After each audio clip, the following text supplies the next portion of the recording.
अस्सलाम वालेकुम। शराय दसूर से मैं हूं अब्दुल क़य्यूम सिद्दीकी और आप हैं AQS के साथ। सुप्रीम कोर्ट ऑफ पाकिस्तान में आज दो बड़े अहम मुकदमात थे। एक मुकदमा था फैज़ाबाद धरना केस के हवाले से जो कमीशन ऑफ इंक्वायरी बना था, उसकी रिपोर्ट पर बेंच नंबर 1 या कमरा अदालत नंबर 1 में फैज़ाबाद धरना केस और कमीशन रिपोर्ट का, जबकि दूसरी अदालत कमरा अदालत नंबर 2 में सुन्नी इत्तेहाद की जो मखसूस नशिस्तों की अपीलें हैं, जो कि इलेक्शन कमीशन ऑफ पाकिस्तान ने और फिर पेशावर हाई कोर्ट के 5 जज साहबान ने मुतफ़िक़ा तौर पर डिसमिस कर दी थी कि सुन्नी इत्तेहाद कौंसिल को मखसूस नशिस्तें उनके इलेक्टोरल तनासुब से नहीं मिल सकती हैं। तो इस पर बड़ी धुआंधार किस्म की समाअत हुई है और दोनों समाअतें बड़ी अहम थीं। एक माजी के हवाले से थी और एक मुस्तकबिल के हवाले से। और जो है वो ये आज की जो समाअत थी, इसमें क्या चीज़ें अहम थी। पहले हम जो है वो सुन्नी इत्तेहाद कौंसिल की जो ख़बर है कि उस हवाले से सुप्रीम कोर्ट ऑफ पाकिस्तान ने पेशावर हाई कोर्ट का और ECP का वो फैसला है कि जिसमें मखसूस नशिस्तें सुन्नी इत्तेहाद कौंसिल को नहीं मिली, वो मुअत्तल कर दिया है और ये भी कहा है कि ये आइंदा से लागू होगा।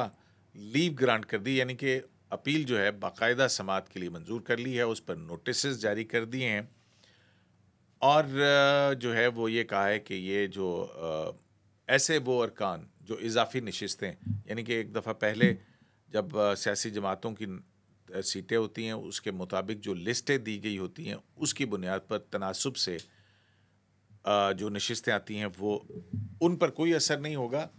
ताहम वो नशिस्तें जो कि बाद में रीएलोकेट की गई, रीएलोकेट का लफ्ज़ तो नहीं है, इसके ऊपर बड़ी आज सुप्रीम कोर्ट में बहस हुई। दूसरा जो है वो इलेक्शन कमीशन ऑफ पाकिस्तान के वकील को आज बहुत तंग किया अदालत ने और बहुत ज़्यादा तंग हुए।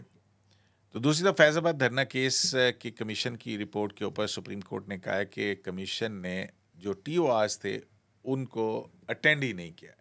तो नाज़िर साहब, आपसे पूछते हैं, पहले शुरू करते हैं जनाब सुन्नी इत्तेहाद कौंसिल SIC की अपील के हवाले से।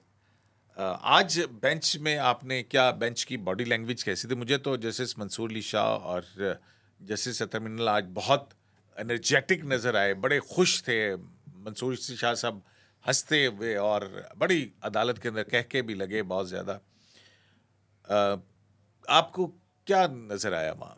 देखिए, जस्टिस सैयद मंसूर अली शाह साहब हमेशा ही एनर्जेटिक होते हैं, वो तो आपको पता है। वो आज कुछ एक्स्ट्रा ऑर्डिनरी थे वैसे, नहीं, बहुत खुश एक्चुअली थे। ये एक कॉन्स्टिट्यूशनल मैटर है और सबसे बड़ी बात है कि ये जो केस है, ये इसको अंग्रेज़ी में जैसे कहते हैं ना कि ये फर्स्ट इंप्रेशन का केस है। ये पहली दफ़ा आर्टिकल 51 इंटरप्रेट होने जा रहा है, सुप्रीम कोर्ट करेगी। ये जो देखिए, कोई भी जज है वो ये इस बात पे खुश होता है कि उसके हाथ से कोई इंटरप्रिटेशन या कोई प्रिंसिपल ऑफ लॉ डेवलप हो। ये एक अच्छी बात समझी जाती है कि जी फलां जज साहब ने ये चीज़, क्योंकि आपको याद है, आप तो इन चीज़ों को समझते हैं कि जब हेयरिंग होती है और कोई जजमेंट साइट होती है, तो उसमें ये कहा जाता है कि फ़लाँ जज साहब ने ये कहा था और ये ऑब्ज़र्व किया है। तो ये एक ऑनर की बात समझी जाती है। तो वो इस बात से खुश थे कि ये एटलीस्ट हिस्ट्री में इसको कंसिडर किया जाएगा, क्योंकि ये बड़ा केस है। बात दरअसल ये है कि आज आपने देखा कि सिकंदर बशीर साहब जो इलेक्शन कमीशन ऑफ पाकिस्तान को रिप्रेजेंट कर रहे थे, उनको मुश्किल आ रही थी, क्योंकि वो जो सॉरी टू इंटरजेक्ट यू। जब समाअत शुरू हुई है, पहले तो जाहिर है कि जो अपेलेंट्स हैं उनको ही सुना जाता है। फैसल सिद्दीकी साहब मुझे कुछ इतने ज़्यादा शुरू में प्रिपेयर्ड नज़र नहीं आए थे। इवन ये कि वो 82 नशिस्तें पिटीशन के अंदर लिखी हैं, वो 86 क्लेम कर रहे थे। अच्छा, इसके अलावा भी बहुत सारे सवालात जब पूछे गए तो उनका कोई प्रॉपर रिएक्शन या रद्द अमल नहीं था। तो फिर जो है वो अदालती ऑब्जर्वेशन के बाद 11:30 बजे यहाँ फेडरेशन भी फ्रीक नहीं थी जब अटर्नी जनरल ने उनको याद दहानी करवाई। तो फिर उसके बाद फ़ौरन अटर्नी जनरल को कहा कि 11-11:30 बजे आएँ, जिसकी वजह से फैज़ाबाद धरना केस बेंच 1 से आखिर में गया। एक नंबर दूसरी बात है, और दूसरी बात ये, इलेक्शन कमीशन ऑफ पाकिस्तान को नोटिस भी दिया पहले। इलेक्शन कमीशन उनको भी बुलवाया गया। लेकिन इसमें देखें, जो कोर्ट ने जो क्वेश्चन फ्रेज किया है वो बड़ा इंटरेस्टिंग है। लेकिन दो बातें हैं ना, वो ये कह रहे हैं कि इसमें हमें कोई एतराज़ नहीं है कि जो प्रोपोर्शनेट रिप्रेजेंटेशन के तहत जो पॉलिटिकल पार्टीज पार्लियामेंट में इलेक्शन या सीट्स जीतती हैं, उस हिसाब से उनको रिजर्व उनका हिस्सा मिलना चाहिए, झलक नजर आनी चाहिए पार्लियामेंट में, वुमेन सीट्स मिलनी चाहिए, माइनॉरिटीज़ की सीट्स मिलनी चाहिए। लेकिन ये बताएं कि अगर एक जो इंडिपेंडेंटली लड़के आए हैं वो पॉलिटिकल पार्टी नहीं बनाते, तो जो इनकी सीट्स बनती हैं उसका क्या बनेगा? क्या ये रीलोकेशन उनको हो सकती है? झगड़ा यही था कि गवर्नमेंट साइड ये कहती है ये रीअलोकेशन नहीं है, ये आर्टिकल गवर्नमेंट ने इलेक्शन कमीशन कह रहा था, आर्टिकल 51 की जो interpretation election commission of Pakistan कर रहा है वो ये कहता है कि जो पॉलिटिकल पार्टी कम से कम एक सीट जनरल इलेक्शन में जीत के पार्लियामेंट में आएगी वो डिज़र्व करेगी कि उनको हम उनको रिजर्व सीट देंगे। लेकिन जो सुन्नी इत्तेहाद काउंसिल है उसने एक भी सीट हासिल नहीं की है। ये एक इंडिपेंडेंट्स का एक ग्रुप है जो कि पहले पीटीआई के नाम पे इलेक्शन लड़े थे, लेकिन उनको इलेक्शन सिंबल भी नहीं मिला था।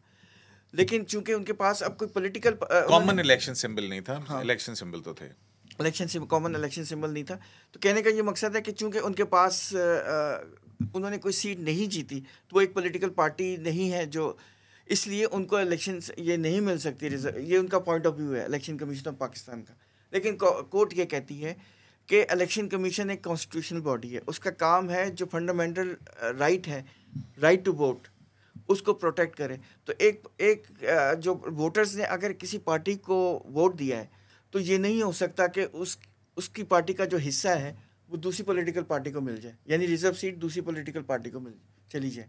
ये फटा भी चल रहा है। तो अभी तो बेसिकली ये तो ये लीव टू अपील है, अभी तो ये केस डिसाइड नहीं हुआ, ऑल्दो उसको सस्पेंड कर दिया है, लेकिन अभी ये जुलाई 3 को जून को ये केस टेकअप हो जाएगा रेगुलर बेसिस पे। अच्छा नासिर साहब, आपको याद है मिलिट्री कोर्ट्स का जो इंटर कोर्ट अपील आई थी उसमें भी जजमेंट सस्पेंड की गई थी और फिर बाद में नोटिस जारी किया गया था, उस पर बहुत सारी तनकीद की गई थी मुख्तलिफ जगह से। हम यही कह रहे थे कि ये होता है कि जब आप लीव ग्रांट करें तो ऑपरेशन ऑफ जजमेंट जो है उसको सस्पेंड करना पड़ता है। एनीवेज चलें, आज बहुत सारे लोग खुश होंगे कि जजमेंट सस्पेंड हो गई है, लेकिन गवर्नमेंट का इसमें पॉइंट ऑफ व्यू डिफरेंट है ना। गवर्नमेंट ये कहती है, अटॉर्नी जनरल साहब ने भी इस पे नहीं, अभी वफाकी वजीर कानून का भी जो है वो ये कहती है कि लार्जर बेंच को करना चाहिए था, क्योंकि ये कॉन्स्टिट्यूशनल इंटरप्रिटेशन का मामला है। तो वो जो supreme court practice and procedure act के तहत ये लार्जर बेंच 5 मेंबर बेंच को सुनना चाहिए और वो डिसाइड करे। तो गवर्नमेंट ये कहती है कि लार्जर बेंच को ये सस्पेंड करना चाहिए था, ये उनका पॉइंट ऑफ व्यू है। बिल्कुल गवर्नमेंट का अपना ये कहना है, लेकिन जाहिर है जी हकीकत तो यही है। मतलब ये तो उनका जो वजीर कानून है उनका ये कहना है कि ये एक जो मामला है ये आइनी तशरीह का मामला है और supreme court practice and procedure act के तहत 5 रुकनी लार्जर बेंच मामले की समाअत करता तो ज़्यादा मौजू होता, मुनासिब होता अगर लार्जर बेंच ही कोई अबूरी हुक्मनामा भी जारी करता। यह आइन के आर्टिकल 51 और 106 की तशरीह का मामला है। बाकी वज़ीर कानून का कहना है कि पार्लियामान की कानून साज के इख्तियार के मामले में इम्तना के हुक्म से एहतराज़ बरतना चाहिए था। मुंतखब रुकन के कानून साजी के इख्तियार पर जद पड़ती हो तो ज़रा एहतियात करनी चाहिए। आर्टिकल 67 वाज़ेह है कि रुकन की तरफ से की गई कानून साजी कानूनी नाअहलियत के बावजूद बरकरार रहती है। एनीवेज ये गवर्नमेंट का जो है ना मौक़िफ़ है उसके ऊपर। आपको क्या लगा आज बेंच के अंदर जो एक मौका ऐसा भी आया नासिर साहब के सिकंदर मेमन जो हैं वो बोल नहीं पा रहे थे, वो कह रहे थे कि 60 मिनट ही दे दें, फिर 60 सेकंड दे दें। तो उस पर फिर इंटरजेक्ट किया मंसूर अली शाह साहब ने खुद ही, उन्होंने कहा मैं इंटरजेक्ट करता हूँ कि आपके राइट टू ऑडियंस को प्रोटेक्ट करने के हवाले से, और फिर भी नहीं बोलने दिया। तो फिर उधर से सलमान अकरम राजा बोल पड़े। तो वो क्या हुआ था? उन्होंने कहा कि सॉरी मैं आपकी जगह ले रहा, वो ये कहते हैं कि मुझे ना सिर्फ बेंच की तरफ से रोका जा रहा है, मुझे मेरे कलीग्स की तरफ से भी रोका जा रहा है, जो कि मुनासिब बात नहीं है। तो क्योंकि सलमान अकरम राजा साहब राइट पे थे, कुछ लेफ्ट साइड पे थे, कुछ साथ में उनका ये भी कहना था कि आप मुझे अपना केस तो आर्गू करने दें, अभी तो मैं सिर्फ आपकी क्यूरीज जो हैं उनके ही सवालात के जवाब दे रहा हूँ, मैं I am not arguing my case. हाँ जी कयूम सिद्दीकी साहब, एक तो जो मैंने कोर्ट प्रोसीडिंग में देखा, मुझे यूँ लगा कि जैसे इस प्रोसीडिंग को थोड़ा तेज़ी के साथ चलाया गया है। ये मेरा बहुत जल्दबाजी की गई है, उजलत में। मेरा एक उजलत में मेरी राय है कि थोड़ा स्पीडी या बहुत तेज़ी के साथ इस प्रोसीडिंग को चलाया गया। इसके मतलब है कि हम कुछ वाक़यात आपके सामने रख देता हूँ। जो इलेक्शन कमीशन के वकील थे वो उन्होंने जब बात करना चाही, जो 60 मिनट या 60 सेकंड वाली बात अभी नासिर साहब ने कही, तो उसके ऊपर जब वो अपनी बात कर रहे थे वो कोर्ट को ये बता रहे थे कि सुन्नी इत्तेहाद कौंसिल को रिज़र्व सीट्स क्यों नहीं मिली। उसकी उन्होंने बड़ी वैलिड रीज़न दी और वो रीज़न ये थी कि कोई भी सुन्नी इत्तेहाद कौंसिल का मेंबर जो है वो पार्टी इलेक्शन के ऊपर इलेक्शन जीत के पार्लियामेंट में नहीं आया, और यही वो शर्त है कि अगर एक सिंगल सीट भी सुन्नी इत्तेहाद कौंसिल की अगर वो इलेक्शन जीत के आ जाते तो फिर वो जो है उनको रिज़र्व सीट्स मिल जानी थी। तो अभी वो ये आर्गूमेंट बिल्ड करने की कोशिश कर रहे थे तो मंसूर अली शाह साहब ने एक क्वेश्चन कर दिया बीच में, फिर अतर साहब ने एक क्वेश्चन किया, तो फिर उन्होंने फिर रिक्वेस्ट की बाकायदा बेंच से कि अगर मेरी रिक्वेस्ट है कि मुझे कम से कम 60 सेकंड दे दें ताकि मैं अपनी बात पूरी कर सकूं। तो इस पर फिर कोर्ट को भी शायद लगा कि क्वेश्चन ज़्यादा हो रहे हैं, तो फिर जैसे मंसूर अली शाह साहब ने कहा कि हम आपको 60 सेकंड नहीं 60 मिनट देते हैं। तो वो इस तरह से ये पूरी बात थी। दूसरा, इस मामले में आपको याद है कि ये केस जो है वो 8 मई को हियरिंग के लिए फ़िक्स हुआ था। हाँ, ये बिल्कुल पहले जब कॉज लिस्ट आई तो ये 8 पहली मई को कॉज था। लिस्ट जो आई उसमें 8 मई को तो केस का वो मैं वही कॉज कॉज लिस्ट- लिस्ट देख के तो मैंने लाहौर जाने का फैसला किया, और फिर जब बाद में पता लगा कि ये क्या, मुझे 2 दिन से सोया नहीं। अच्छा चलें। जी, तो फिर उसके बाद क्या अचानक से रिवाइज कॉज लिस्ट आई और उसमें पता लगा जी कि नहीं जी ये तो 6 मई को केस है। 11 मई को कहा जा रहा है कि जस्टिस मंसूर अली शाह साहब भी आउट ऑफ कंट्री जा रहे हैं। अच्छा, जी, तो इसलिए आज डिसाइड करना लाजमी था। मुझे नहीं पता, लेकिन मैं तो सिर्फ आपको जो अच्छा, facts नाज़िर हैं, साहब सिर्फ कहा वो ये बता जा रहा है, हूँ बड़ी खुशियां डोंगरे बसाए जा रहे हैं। वैसे मेरा उनको मशवरा है कि मिठाई खाने में जल्दी ना करें, अभी तो केस शुरू हुआ है। तो बहुत सारी इस बात पे खुशियां लो जी, अब आईनी तरमीम नहीं हो सकती क्योंकि वफाकी हुकूमत ने जुडिशल कमीशन में कहा था कि जी हम कोई तरमीम करने जा रहे हैं जजेस की तकर्री के हवाले से, जुडिशल कमीशन की हैयत के हवाले से। तो लोग बहुत खुश हैं कि ये अच्छा हुआ कि ये स्टे कर दिया और जो है वो आईनी तरमीम नहीं अब हो सकेगी। असल तो में खुशी की बात क्या है नासिर साहब इसमें? अच्छा, मैंने ना कुछ वकीलों से भी पूछा था हियरिंग के बाद, हाँ। तो सबका यही पॉइंट ऑफ व्यू था कि अब किसी किस्म की भी, मतलब कोई किसी किस्म की भी कॉन्स्टिट्यूशन जो आप समझ रहे हैं ना, वो भी मैं क्या समझ रहा हूँ, खुल के बोलें आप। तो मतलब ये कहा जा एक रहा है ऐसी तरमीम जो अभी तक कहीं आई नहीं है, उसके ऊपर बात हो रही है कि चीफ जस्टिस या जजेस की मुद्दत मुलाजमत में तोसी या उनकी रिटायरमेंट एज जो है ना उसको बढ़ाने की लेकिन बात मैंने लॉ मिनिस्टर साहब से कुछ 2-3 दिनों पहले पूछा था पॉइंट ब्लैंक कि क्या कोई ऐसी आईनी तरमीम आ रही है जिसके तहत जजेस की जो रिटायरमेंट एज को बढ़ाया जा रहा है या उनको फिक्स पीरियड दिया जा रहा है 3 इयर्स का। तो उन्होंने कहा था कि अभी तक कुछ भी नहीं इस तरह का, मतलब इन राइटिंग या यहाँ कुछ भी नहीं है।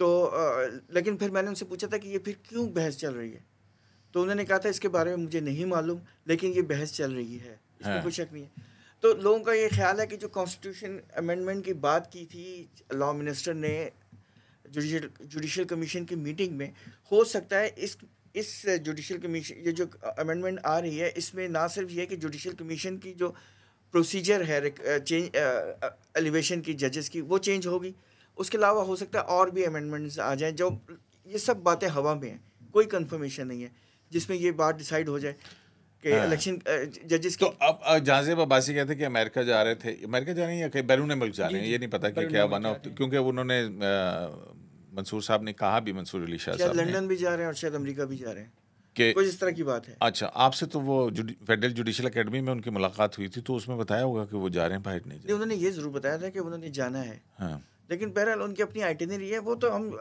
हाँ, वो तो डिस्कशन कर रहे थे। तो ये वजह हो सकती है कि उन्होंने बैरून, उन्होंने कहा आज ही जो है ना, तो क्योंकि कल परसों कोई अमेंडमेंट आ रही थी क्या नासिर साहब? ये जाज़ेब अब्बासी आप बिल्कुल दुरुस्त कह रहे हैं। और फिर दूसरी बात, जो केस की नेक्स्ट हियरिंग है वो भी बहुत तवील रखी गई है। उन्होंने कहा हम इसको जल्द अज जल्द इसकी समाप्त करना चाहते हैं और 1 महीने के लिए और मुलतवी 1 महीने के लिए मुलतवी किया और फिर ये कहा जी कि फिर आगे डे टू डे इस केस को जो है वो हम हेयर चलाएंगे। करेंगे और इसको हाँ, ये वो बेंच नहीं है कि जहाँ पे लंबे लंबे मुकदमे। जी ऐसे ही है, बिल्कुल ऐसे ही है। हाँ।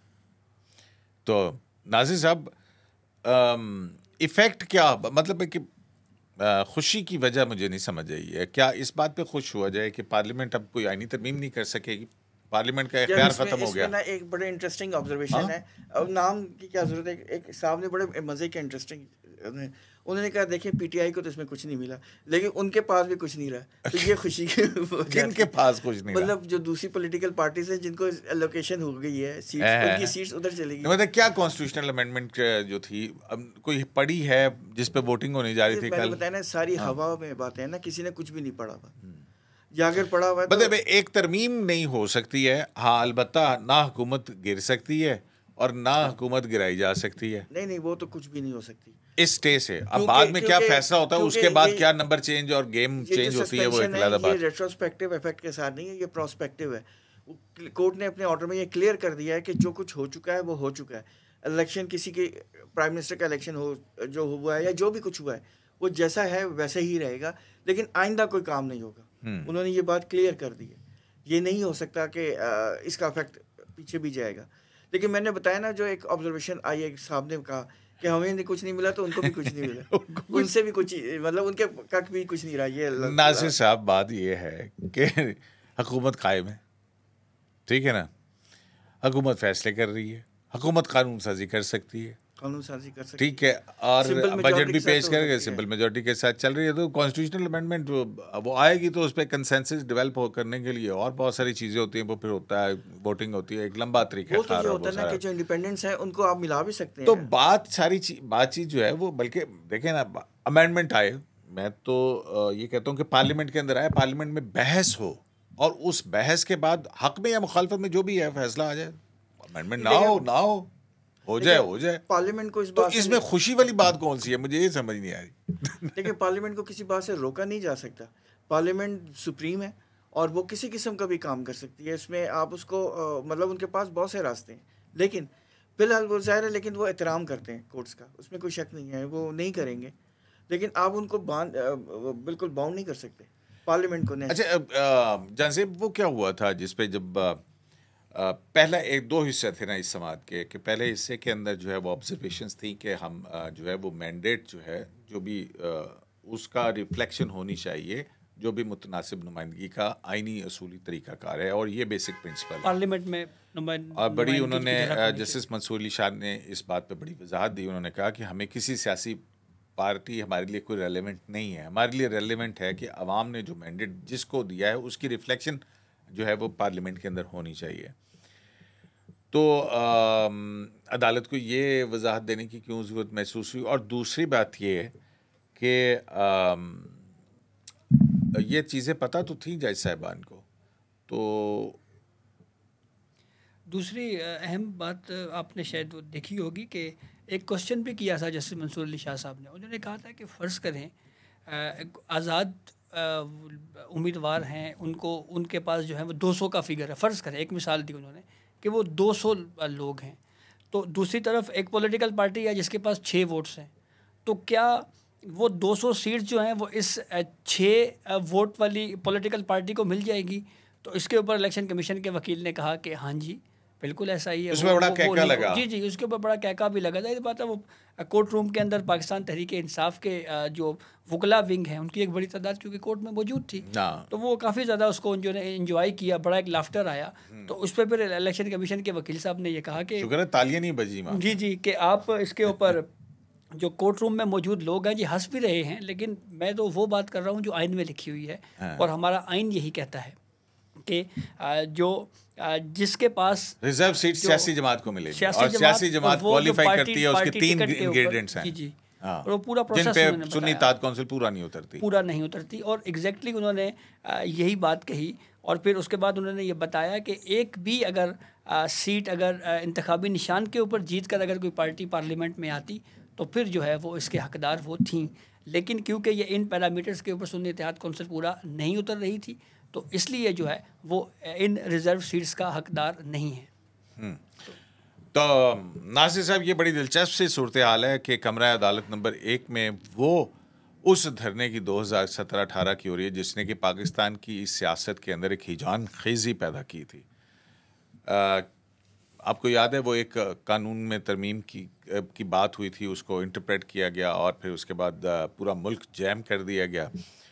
और उस बहुत ज़्यादा इंतहा पसंदी, मुश्ताइल, इश्तियाल अंगेज़ तकारीर और पता नहीं ना जाने क्या क्या कुछ हुआ था। फिर उसके बाद 2014 का धरना और फिर मुसलसल जो है ये 2014 का धरना 2014 का तो खान साहब का इमरान खान साहब का था, इमरान खान 128 साहब दिन वाला। टी चौक वाला। और 9 मई आज जो जिक्र आया वो 12 मई 2007 का वो जिक्र आया कराची जब वाला कराची के अंदर 57 लोग शहीद कर दिए गए थे और यहाँ पे धरने के अंदर भी मेरे ख्याल में वो जिस तरह से मारा पीटा गया था और 128 दिन का सीज था, उस पार्टी को ही फ़ायदा हुआ था जिसको आज नुकसान हुआ। और वो एक गेम चेंजर था 126 दिन का धरना जो है। उसके बाद 2018 में तो उनकी पार्टी की हुकूमत आई। तो ये माजी और हाल आपको कैसे कंपैरिजन कर रहे हैं? कमरान अदालत एक में एक मामला है जो माजी से मुतल्लिक है, अदालत नंबर 2 के अंदर जो है वो दूसरा मामला है जो सुन्नी इत्तेहाद कौंसिल का है। और उसमें जो बेंच नंबर 2 में था वो रश था और बेंच नंबर 1 में शुरू में जब केस टेक अप हुआ था कोई बंदा ही नहीं था, केसेस ही नहीं थे वहाँ से। चंद लोग बैठे हुए थे, बिल्कुल कुछ मीडिया के लोग थे, कुछ वकील बैठे हुए थे। वो बाद में कुछ लोग आना शुरू हुए थे।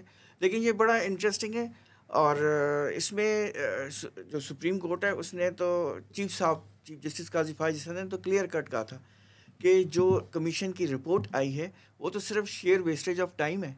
इसमें उन्होंने क्या दिया है, क्या क्रिटिसिज्म, मतलब इन्होंने जो हमने जो TORs बने थे जो गवर्नमेंट ऑफ पाकिस्तान ने बना के उनको दिए थे उसका तो उन्होंने एक का भी जवाब नहीं दिया हुआ। और इन्होंने उन जो प्रोटेस्टर्स थे उसके बारे में कुछ नहीं कहा। और जिन बेचारों ने जैसे उन किसी ने खाना पहुंचा दिया उन सबको बुला लिया, लेकिन जो प्रोटेस्टर्स थे उनको नहीं बुलाया। और कुछ लोगों के से ओथ में उन्होंने स्टेटमेंट्स ली और जिनसे लेनी थी उनको क्वेश्चनर भेज दिया, उन्होंने उसका जवाब 1-1 तस्लीम भी कर लिया। तो कहते हैं ये अजीब किस्म का है। और इसमें फिर एक बात उन्होंने बड़ी कही कि ये अनफॉर्चुनेट है कि उसमें यानी कि सुबाइयत का भी वो मतलब सुबाइयत को हवा दी गई दी गई है और जो उस वक्त सियासी मामलात को देख रहे थे उनको जो है वो मतून किया गया। बिल्कुल। और उस पे एक और जो इश्तियाल फैलाने वाले थे उनसे पूछा ही कुछ नहीं गया। फिर उसमें एक जगह ये भी है कि ये कहा गया, रिकमेंडेशन दी गई है कि जो ऑफिसर्स उन इलाकों में जो हार्ड एरिया समझे जाते हैं उनमें वो सर्व करते हैं तो उनकी प्रमोशन होनी चाहिए। और वो उसको इलाके कौन से उन्होंने कहा है जो KP में फॉल करते हैं। तो इस पे जस्टिस इरफान सादर साहब ने और जस्टिस वो नईम अख्तर अफगान साहब ने भी ये कहा। तो क्या दूसरे प्रोविंसेस में हार्ड एरिया नहीं है? ये किस किस्म की रिकमेंडेशन है कि सिर्फ एक मखसूस इलाके के और फिर जैसे इरफान सादर खान जो है उन्होंने ये भी कहा कि सबको बुलाया, कुछ लोगों को बुलाया गया, कुछ को नहीं बुलाया गया, कुछ के बयान हल्फी लिए गए, कुछ से बिल्कुल सवालनामे दिए गए। फैज़ हमीद का नाम लिया। TLP को तो बुलाया ही नहीं गया, किसी का बयान ही कलमबंद नहीं किया कमीशन ने। जी, एक तो TLP के हवाले से कहा गया जी कि उनको किसी भी उसके किसी नुमाइंदे को, किसी शख्स को, किसी भी उस जमात के किसी फ़र्द को जो है ना बुलाया गया, ना उनसे कोई पूछा गया। दूसरा, कोर्ट की जानिब से ये क्वेश्चन भी किया गया कि फैज़ हमीद के हवाले से बात की गई कि भाई कि आपने फैज़ हमीद को बुलाया, तो फिर अटॉर्नी जनरल फॉर पाकिस्तान ने वो रेलिवेंट पोर्शन पढ़ा और कहा जी कि नहीं जी वो क्वेश्चनेयर भेजा था फैज़ हमीद को। तो इस पर चीफ जस्टिस पाकिस्तान ने कहा अच्छा, तो उन्होंने तो बुलाने की जुर्रत ही नहीं की और ये सिर्फ क्वेश्चन जो है क्वेश्चनेयर ही भेज दिया गया। और फिर उसके बाद चीफ जस्टिस काजी फायज ने यह भी कहा कि ये जो रिपोर्ट है, रिपोर्ट में ऐसे लगता है कि जैसे इधर उधर से कोई मुहावरे उठा के जो है वो उनको हिस्से पिटे और उनको उस रिपोर्ट का हिस्सा बना दिया गया। और जो अंग्रेज़ी लिखी गई है वो अंग्रेज़ी भी गलत है। और फिर उन्होंने इस पर यह भी कहा कि इस पूरे मामले के ऊपर जो है जो TORs दिए गए थे उन TORs के से हट के जो है वो यानी जो दायरा कार था कमीशन का, कमीशन उससे बाहर निकल के जो है वो इधर उधर की चीज़ों में निकल पड़ा और जो असल फोकस था उसको सामने नहीं रखा गया। मतलब वो पंजाबी में कहते हैं ना कि पे जो मज थले थे ज्यादा कट्टे थले है। अच्छा, वो वाली सूरत हाल थी कि जो जहाँ काम नहीं कहा था वहाँ पे चले गए, जो उनका मैंडेट नहीं था, जो इख्तियार नहीं था। और बाकी अदलिया को भी उन्होंने एडवाइस किया, हुकूमतों को भी एडवाइस किया, जिम्मेदार हुकूमतों को करार दे दिया और जो जिन्होंने कानून तोड़ा था उनकी कोई जिम्मेदारी किसी की तायुन नहीं की। पंजाब गवर्नमेंट की और जनरल फैज को क्लीन चिट पंजाब गवर्नमेंट के पर रिस्पॉन्सिबिलिटी डाल दी कि उन्होंने रोका नहीं। तो ये लेकिन जो वहाँ आके जो तोड़ फोड़ की, जलाया गिराव किया, जो लोग बच्चा मर गया, सरकारी इमलाक को नुकसान पहुंचाया। लेकिन जो सबसे इंटरेस्टिंग एक ऑब्जर्वेशन जो कोर्ट ने दी वो बड़ी मतलब सिग्निफिकेंट है। उन्होंने कहा है कि इन्होंने अपने जवाब में ये लिखा है आईएसआई ने कि टेरर फाइनेंसिंग को देखना हमारा मैंडेट नहीं है। लेकिन जस्टिस नईम अख्तर अफगान ने एक वाक़या भी सुनाया। उन्होंने कहा कि कुछ इंपोर्टर्स और एक्सपोर्टर्स की इंटायर ट्रांजैक्शन इस बिना पे रोक दी गई थी कि आईएसआई ने अपनी एक रिकमेंडेशन दी थी या आईएसआई ने एक रिपोर्ट दी थी, उस पर यह कहा था कि ये जो काम कर रहे हैं ये टेरर फाइनेंसिंग के ज़िम्मे में आती है, और उसकी बिना पे तमाम जो अफगान ट्रांजिट ट्रेड रोक दी गई थी और उस पर बड़ा मसला हुआ था। बाद में उस पर केसेस भी बन गए थे। तो उन्होंने कहा एक तरफ वो ये कह रहे हैं कि अफगान ट्रांजिट ट्रेड मतलब टेरर फाइनेंसिंग उनकी रिकमेंडेशन पे, और दूसरा कह रहे हैं वो हमारा मैंडेट नहीं है। तो ये दोगली पॉलिसी है। तो और सिर्फ इसलिए कि किसी मखसूस इंडिविजुअल को बचाने के लिए। तो नासिर साहब, ये जो अदालत की ऑब्जर्वेशन थी कि 12 मई 2007 और 2014 के धरने ऑर्केस्ट्रेट किए गए, अगर इनकी गैर जानिबदाराना तहकीकात हो जाती और इसमें ज़िम्मेदारों का तयन होता, तो 9 मई जो गुज़िश्ता साल हुआ, अब उसकी सालगिरह भी आ रही है, 9 मई के वाक़या जब फ़ौजी तनसीबात के ऊपर हमले किए गए, तो वो वैसे वाक़यात ना होते। तो ये क्या सिग्निफिकेंस है, हम किस तरफ हैं? मतलब देखिए ना, उसमें रश कमरा अदालत नंबर 2 में है, जो बड़ा बेसिक है कि जिसके अंदर सियासी मामलात, आपके अदालती और माशी और सियासी निज़ाम के अंदर जो मुदाखलत है या उसको डिस्टर्ब करने के लिए, वो हमारी प्रायोरिटी नहीं है। हमारी प्रायोरिटी सुन्नी इत्तेहाद काउंसिल की सीटें, वो ज़्यादा हमारे लिए स्पाइसी खबर है। आपको पता है हेयरिंग के दौरान उन्होंने ये सारी बात, आप छोटी सी बात करूँगा, अटर्नी जनरल से पूछा भी गया था तो उन्होंने ये बताया था कि तकरीबन 88 बिलियन का नुकसान हुआ था गवर्नमेंट को, स्टेट को, पाकिस्तान स्टेट को उस धरने का, ये इन फैज़ाबाद धरने में, क्योंकि बहुत सी एक्टिविटी रुक गई थी और बिजनेसेस बंद हो गए थे, लोगों का राइट ऑफ टू मूव ख़त्म हो गया था, बहुत सारे प्रॉब्लम्स हुए थे। तो अब सारा आलम क्या कह रहे थे फैज़ के हवाले से? अब सारा आलम ये कह रहे थे कि एक तो ये कहते हैं कि रिपोर्ट में ये कहा गया कि अब सारा आलम उस वक्त पैमरा चेयरमैन थे, ये जहन में रखिएगा, तो वो सब्सटेंशिएट नहीं कर सके कि फैज़ हमीद साहब एज मेजर जनरल और डीजीसी ने उनको कॉल करके ये कहा था कि आप चैनल 92 या जो भी चैनल कह लें को खुलवाएं। वो सब्सटेंशिएट नहीं कर सके। लेकिन दूसरी तरफ रिपोर्ट में ये भी लिखा कि उनको बजाय फ़ोन करने के उन्हें चाहिए था कि एक प्रॉपर रास्ता इख्तियार करते गवर्नमेंट ऑफ पाकिस्तान के ज़रिए वो उनसे कहते। तो मतलब ये कंट्राडिक्टरी स्टेटमेंट्स हैं कि एक तरफ वो कहते हैं कि वो नहीं फेल हो गए, मतलब वो नहीं सबूत पेश कर सके, और दूसरी तरफ कहते हैं कि जी उन्होंने कॉल भी की थी। तो मतलब इस तरह की चीज़ें हैं काफ़ी। तो ये वो पुलिस अफसरान थे 3 IG जो कि नगीने वफाकी हुकूमत ने चुने थे। अच्छा, एक ये भी कंसेप्शन मतलब मैं देख रहा था, लोग मुख्तलिफ सोशल मीडिया पे कह रहे कि जी ये कमीशन अदालत ने बनाया था, क्या ये बात दुरुस्त है? नहीं, ऐसा हुआ ऐसे था कि जब ये प्रोसीडिंग चल रही थी तो अटॉर्नी जनरल ने रोस्टम पे आके कहा था कि वफाकी हुकूमत विलिंग है कि वो इसके ऊपर कमीशन बनाना चाहती है अमल दरामद के लिए, और वो वफाकी हुकूमत ने अब खुद ख्वाहिश का इजहार किया था कोर्ट में बज़रिया अटॉर्नी जनरल के हम इसके ऊपर एक इंक्वायरी कमीशन बनाना चाह रहे हैं। तो ये इसकी जो इनिशिएशन है वो इस तरह से हुई थी, आगाज़ इसका जो है वो इस तरह से हुआ था। दूसरी अहम बात जो धरनों वाली आप बात कर रहे हैं, तो सुप्रीम कोर्ट की जानिब से आज की ऑब्जर्वेशन जो दी गई है वो ये है कि जो पुरतशद्दुद मुजाहरे हैं, धरने हैं, इनकी रोकथाम के लिए जो है वो फैज़ाबाद धरना केस में भी गाइडलाइंस दी हुई थी कि पीसफुल प्रोटेस्ट जो है वो हर शहरी का हक है, लेकिन प्रोटेस्ट ऐसा नहीं होना चाहिए जिससे आम आदमी की जो नकलो हरकत है उस पर पाबंदियाँ लगें, बच्चे स्कूल ना जा सकें, पैरामेडिकल स्टाफ जो है वो हॉस्पिटल्स में ना पहुंच सके, मरीज़ हॉस्पिटल्स ना पहुंच सके, तो आम आदमी की जो ज़िंदगी है वो मुतासिर ना हो। पीसफुल प्रोटेस्ट आप ज़रूर करें। तो इसके ऊपर इम्प्लीमेंट हो जाता, या वो जो 2007 वाला जो कराची वाला वाक़या है, ये दोनों वाक़यात जो है वो फैज़ाबाद धरना जजमेंट में भी इसका जिक्र है। तो ये उस सेंस में सुप्रीम कोर्ट की जानिब से ये बात की गई, कंपैरिजन किया गया कि अगर ये इस तरह की कोई गाइडलाइन अगर तय कर दी जाती, अगर कोई असूल तय कर दिया जाता कि पुरतशद्दुद एहतजाज ना किया जाए, तो फिर 9 मई जैसे वाक़यात भी जो है वो ना होते। बल्कि एक छोटी सी चीफ तो अब जस्टिस साहब वफाकी हुकूमत से क्या कहा है इसको? चीफ जस्टिस साहब को ने तो एक ऑब्जर्वेशन भी दी कि यूरोपियन सिटीज़ में गाज़ा की जो हो रही है जो कुछ उसके ऊपर इवन इराक जंग के अंदर भी हाँ, इतने बड़े बड़े जो प्रोटेस्ट हुए, प्रोटेस्ट हो लेकिन रहे हैं, पीसफुल लेकिन प्रोटेस्ट। ये सब के सब पीसफुल हैं और किसी ने भी कोई जलाओ गिराओ मार कुटाई नहीं है या प्रॉपर्टी का नुकसान नहीं है। वो आते हैं, प्रोटेस्ट कर रहे हैं। ये ठीक है कि कई जगह कुछ जगहों पे पुलिस ने रिएक्ट भी किया है, लेकिन नुकसान नहीं पहुंचाया, फिर भी उन्होंने प्रॉपर्टीज़ को नुकसान नहीं पहुंचाया। बहुत शुक्रिया आपका दोनों हजरात का। और जनाब, दोनों बड़े अहम केसेस हैं। एक तरफ सुन्नी इत्तेहाद कौंसिल का क्लेम ये है जिसमें वो आज़ाद अरकान शामिल हुए थे कि अब जो है, क्योंकि वो आज़ाद अरकान का मैंडेट हमें मिलना चाहिए, उसका केस जो है वो अदालत में है और अदालत ने उन अरकान का जो राइट टू वोट है किसी भी एक्टिविटी के अंदर, वो उसको एक तरह से मुअत्तल कर दिया कि वो कोई रायशुमारी में हिस्सा ना लें और इसका इतलाक आइंदा से होगा।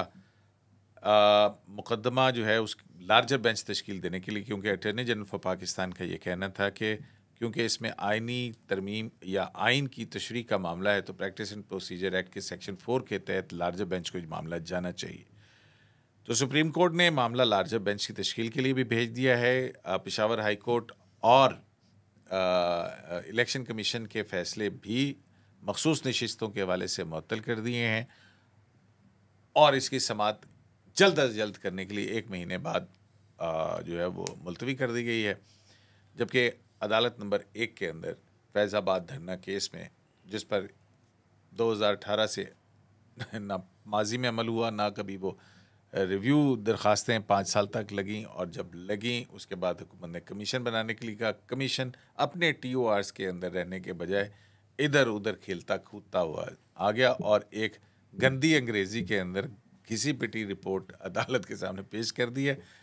अब अदालत ने हुकूमत से पूछा है कि उसका इस रिपोर्ट के हवाले से क्या वो इसकी तस्दीक करती है और क्या इसको पब्लिक करती है। तो इस पर अटॉर्नी जनरल अपनी वफाकी हुकूमत से तहरीरी जवाब जमा कराएं, जबकि अटॉर्नी जनरल ने कहा कि मेरी ज़ाती राय के अंदर कमीशन ने कुछ नहीं किया।